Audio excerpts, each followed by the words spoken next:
fam, welcome to Uniquely You, the channel where we are all about life, business and all things unique. Last week we had a focus on success and how to create your own version of success. We looked at different explanations, definitions. The previous week we looked also about at fear, how to overcome fear, whether it's a social phobias, where is a FOMO, where you want to be bundled with other people. The other week we looked about at defining, using your defining moments to shape your future. Now, as I was preparing for this week, I had in my mind to discuss about passion or sacrifice. But something has been aching in my heart and I wanted to discuss about this. And this is happening currently, happened between January and now, and is going to happen for some, and this is retrenchment.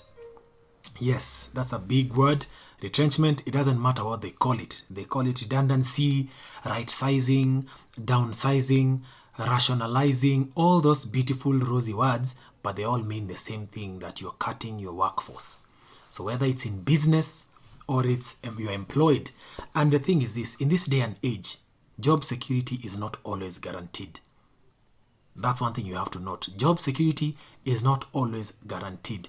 So same as in business and you're looking at business continuity and longevity, especially for some of us as Kenyans, the way we like hopping into different things, whether you're self-employed or as an entrepreneur, it is not always guaranteed. It is just the effort you put out there, hoping that it will give you positive results. Now, this is going to happen. Retrenchment, it has happened for some. I've spoken to some friends from different organizations where some of their fellow colleagues were retrenched. I've spoken to someone who was retrenched and they are not even worked for 2 months. They were retrenched and they're like, you know what? I didn't even have time to sit down and fight this thing. That is a very positive mind. But what is the current situation right now? The pandemic. It has upset every way of how we know and how to do things. It has upset every single thing of business, employment, and all that. So right now, we are all on survival mode. We're trying to survive and just get what is it that I can be able to do to survive this pandemic. Right now, the government has extended another 6 months for schools reopening. And I tell you, you're looking at a lot of teachers being laid off as well from the schools. Because if you're going to maintain someone for 6 months and they're not doing any teaching, again, in terms of business sense, where are you going to get the funds? So this season is also another season of pain, another season of shame, and another season of fear, because the pandemic has brought the best and also the worst in us. So I want to say this thing is coming. And if it comes, what are you going to do? When you get that letter, what will happen to you? Number one, there'll be feelings of denial. There'll be denial and be saying, you know what, why me? Why was I retrenched? How did they come to pick me? And now I thought I was the most hardworking here. You know, you have those mixed flurry of emotions. Then there's depression. Depression can check in. Please don't let depression check in during this season, because you are needed and you are a unique person. And that's one thing we need to tell ourselves every time, that God made me unique. And there's a purpose of me being on this earth. There's embarrassment. If you are retrenched, how many people have you ever interacted with? They've told you, I was retrenched from my job. Very few people can be able to voice that. Why? Because it is embarrassing. It's not a good thing, because you think in your head that, you know what, either my position is not required anymore, or I do not work as required, or I was part of excess staff and all that. There are many reasons why a company can retrench. It can either be economical, it can be that they are now improving their machinery and maybe the job that you are doing has been automated. It can either be not even automation, it can be what else? It can be rationalization, where they're saying right now we're looking at our finances and we need to downsize everyone. We need to downsize to what we can be able to manage. Now, when this happens to you, I know you'll get into denial and all those feelings will come. Embrace them. Embrace them as they come, but don't stay there too long. For me, what I just want to point out is, I want to point out just 5 things that I think we can be able to also think of and do. You can add other points, even if it's on the chat, or we can engage, even if it's on the DM. Other things that you can do to survive this retrenchment that is coming or that has already hit you. The number one thing I'd like to pick on, it was my last, but I want to put it as the first thing, is act your wage, not age. Act your wage. since February up to now, you have been earning some sort of salary. And it got to this month, and I know even other organizations, like last month in April, some people were told you're on half pay, 25%. It was all over the media. Some were told you are either not getting anything, just go home, but we'll tell you if you still have a job. So there's that mixed feelings and emotion. Act your wage. Look at your budget wisely and think, with this money that I have right now, what am I able to plan in the coming months as I plan myself? What can I do with this money in the coming months? Let me tell you, there is no shame in putting down your ego. There is no shame and saying, yes, I live in Kilimani, I'm paying my rent of 100,000, but with the current cash that I have in my pocket, I cannot sustain this rent. Let me move to a place that charges rents cheaply. It doesn't mean you're losing your self-worth. You're just becoming realistic with the expectations that you have. Act your wage for now. Budget. There are key things that you need to think of when you're being retrenched. The moment that hammer drops and you get that letter, one, they deactivate everything. NSSF, NHIF, medical covers. There is nothing they'll keep on paying for you. If you have a family, when you are single, you can be able to get some survival tactics. But when you have a family, you need to think hard about these things, especially medical, your NSSF, NHIF, those covers. You need to continue the necessary deductions. Why? Because the moment you cease working for that company, you are no longer getting your medical. I remember when I resigned, I don't know what I was thinking. Even for me, it came as a surprise. So the following month, I think I even went to the ATM to check whether they forgot and put a Casalo in my ATM. And there was nothing. I fell sick. And then I went to the clinic. I remembered I don't have a card. Even the doctor told me, Yani Martin, these things are deactivated. Immediately you leave the gate. You are no longer an employee. You are a persona non grata. So the thing you need to realize is, one, align your medical. Please look for, they're actually out here, they are very cheap medical covers you can get. But the most important is, keep up with your deductions for NHIF.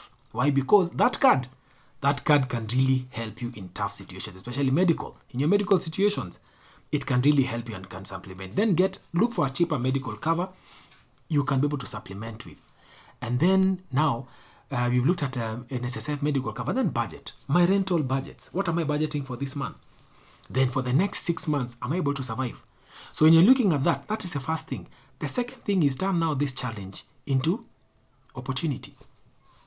How do you turn this challenge into an opportunity? By actually using the time to think of what to do next. Because it's going to come, what am I going to do next? Because I've already looked at my budget. I can budget fast for the next 6 months. So my mind will be at ease. I know my rent is paid. I can pay for food. I can survive. If you don't own your own home, I can survive for 6 months at least. Now, these 6 months you have is to run like a headless chicken. Turn these challenges into opportunities. Think on what to do next. Don't sit there too long wallowing in self-misery. Think of what to do next. Number 3, keep your network strong. You need to keep people around you who will motivate you to do positive things. Misery, yes, loves company, but that's all you'll be doing. Looking back on the misery, on the good old times, on what we used to do, how we used to either have fun, how we used to ABC. Misery loves company, but don't stay there too long. Move. Keep your network strong. Call on those favors and just start calling people right now. Hey, guy, I lost my job, and what do you think I can be able to do with this kind of qualifications I have, A, B, C, and D? And that brings you to the point number 4, is job search. It doesn't hurt. There is no shame in looking for another job. Just because you are retrenched doesn't mean your position doesn't count anymore, doesn't mean you're not marketable again. And that's a mistake we think. You lie there in misery and think, now, since I was an accountant, and that role I was doing in accounting, it means it's no longer marketable. No, that doesn't mean the same thing. Don't lose your self-worth because of something like that. It's not a title that is hanging over you. You are just retrenched, you're just retrenched. We don't know what criteria they always use. I'll not spend my time questioning it. Let me move forward. And the 5th thing I'd like to leave you with is rebrand yourself. rebrand yourself. Remember last week or last week part one we talked about always doing personal development courses, learning something new. When you rebrand yourself, you might even find the qualifications you had wherever you are let go, you even get a better job elsewhere.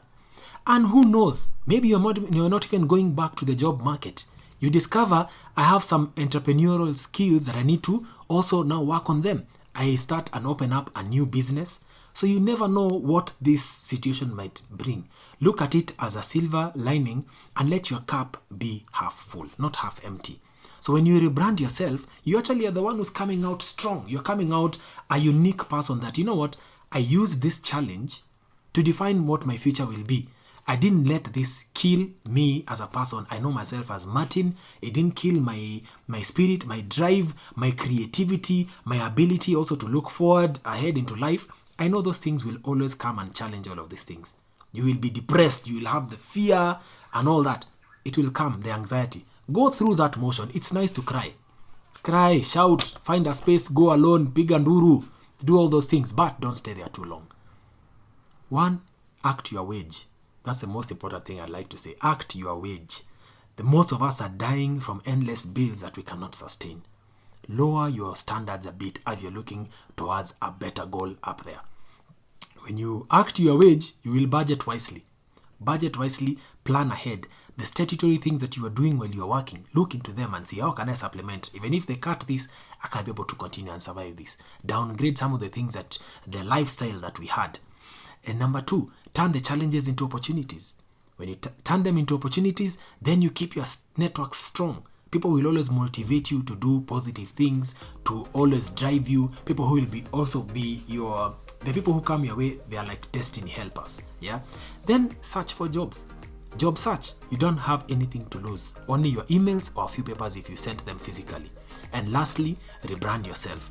If you do some of these things, I know there are many more things that you can do to be able to bounce back from a retrenchment. We can put some of those comments. There are some of the few things I thought in my head in these 15 minutes. What can we focus on right now? Because this thing is coming. And in all honesty, even in us as a business, it came and we had to let go of people. It wasn't a pretty sight. There's nothing you can do about it, but it's now survival for the fittest. Thank you very much for being with me today. And if you do these things, we'll be uniquely you. This is our channel where we are all about life, business, and all things unique. God bless you and have a nice evening.